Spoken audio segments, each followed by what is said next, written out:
આગળ વાત કરીએ તો કામરેજમાં રહીશો દ્વારા ચક્કાજામ કરવામાં આવી રહ્યો છે। પોતાની ફ્લાયઓવરની માંગણીને લઈને તેઓએ ચક્કાજામ કર્યો છે। કામરેજના ઉભેડ ગામે સ્થાનિકો દ્વારા નેશનલ હાઈવે પર ચક્કાજામ કરવામાં આવ્યો છે।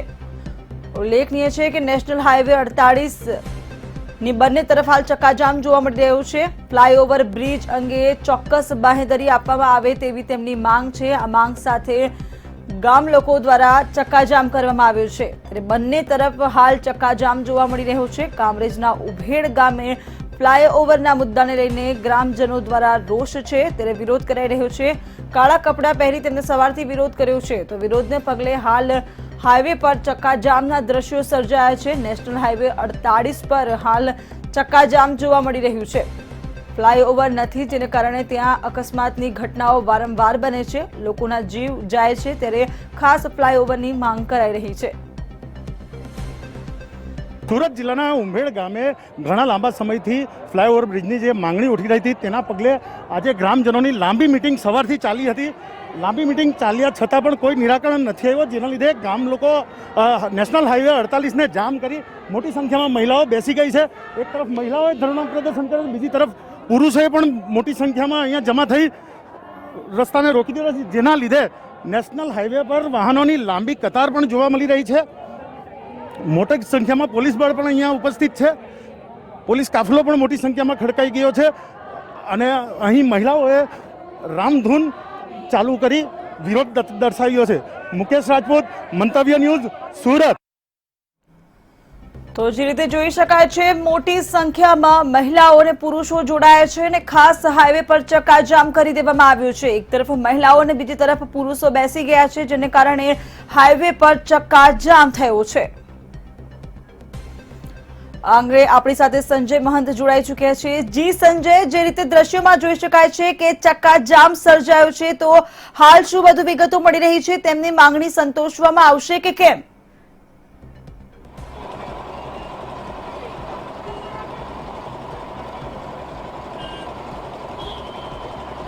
ઉંભેડ ગામના લોકોએ છેવટે અંતિમ શસ્ત્ર ઉગામ્યું છે અને તેઓ ચક્કાજામ કરી રહ્યા હતા। ત્યારે અહીંના દ્રશ્યો ફરી એકવાર આપને બતાવી દઉં। મુંબઈથી અમદાવાદ તરફ જતો નેશનલ હાઈવે નંબર 48 છે। આ હાઈવે પર લોકો જે રીતે ક્રોસ કરી રહ્યા છે, આજે ગામ લોકો રસ્તા પર આવ્યા હતા એટલે અહીં TRB જવાન જોવા મળી રહ્યા છે।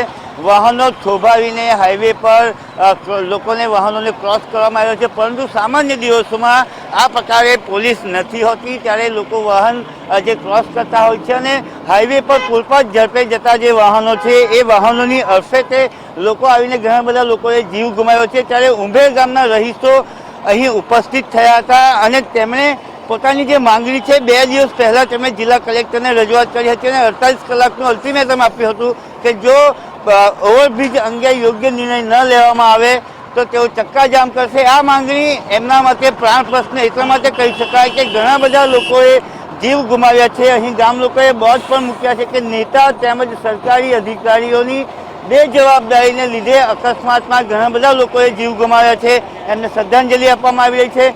તો ઘણા લોકો જે છે ગામના વડીલો છે એમનું પણ એક બોર્ડ અહીં જોવા મળી રહ્યું છે કે ઉંભેડ ગામનો ઓવરબ્રિજ એમને જોવા મળશે કે કેમ, કે જેઓ સિનિયર સિટીઝન છે એમને અહીં ઓવરબ્રિજ જોવા મળશે કે કેમ, એ સૌથી મોટો પ્રશ્ન અહીં ઉપસ્થિત થયો હતો। ત્યારે ગામ લોકો આપણી સાથે ઉપસ્થિત છે, એમની સાથે વાત કરીશું।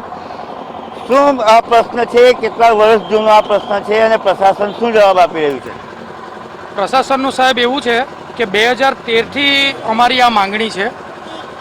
2013માં અમે એક આવું જ રસ્તા રોકો આંદોલન કરેલું, ત્યારે એમણે બાહેંધરી આપી હતી કે આ ઓવરબ્રિજનું કામ ઝડપથી ચાલુ થશે। 2015માં ટેન્ડરિંગ પાસ થયું, ત્યારે પણ એમનું કામ થયેલું હતું, પણ વારંવાર કોઈક અગમ્ય કારણસર એ લોકો આને ટાળી રહ્યા છે અને આ ગામના ઘણા જુવાન છોકરાઓ કે 18 વયના વ્યક્તિઓ અમે એક્સિડન્ટમાં ગુમાવ્યા પણ છે।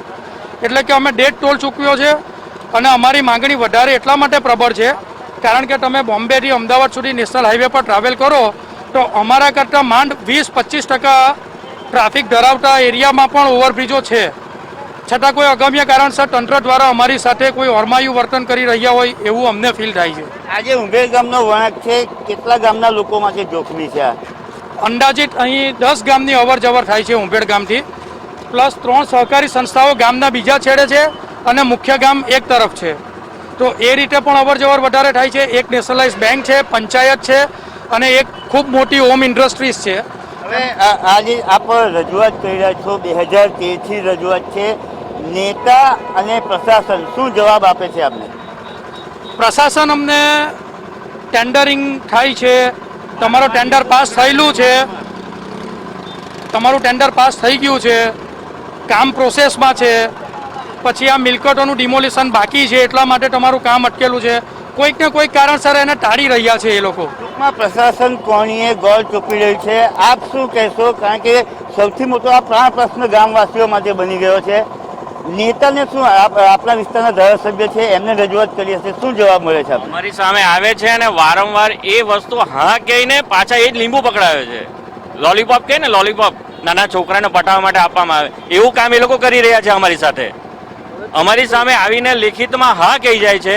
એ વાતને આજે 10 મહિના થઈ ગયા લેખિતમાં આપીને ગયા. પ્રભુભાઈ વસાવા સાહેબ, અમારા ઝાલાવાડિયા સાહેબ, એ બધા લખીને આપીને ગયા છે, છતાં પણ 1 રૂપિયાનું કામ કર્યું નથી. કામ નથી થતું એટલે લોકો ન છૂટકે હાઈવે પર ચક્કાજામ કરવા મજબૂર બન્યા છે. સ્થાનિક સ્વરાજ્યની ચૂંટણીઓ આવી રહી છે. શું કરશો આ વખતે? કારણ કે 10 ગામનો આ પ્રશ્ન છે, હલ થયો નથી વર્ષોથી. હવે આજે રોજ ફેબ્રુઆરી 2020માં અમે આ જ રીતે આવેદનપત્ર આપીને ધરણાનો પ્રોગ્રામ હતો, પણ ત્યારે પણ અમારી ચર્ચાઓને અંતે અમને કીધેલું કે 6 મહિનાની અંદર આનું ઓવરબ્રિજનું કાર્ય પૂર્ણ થશે.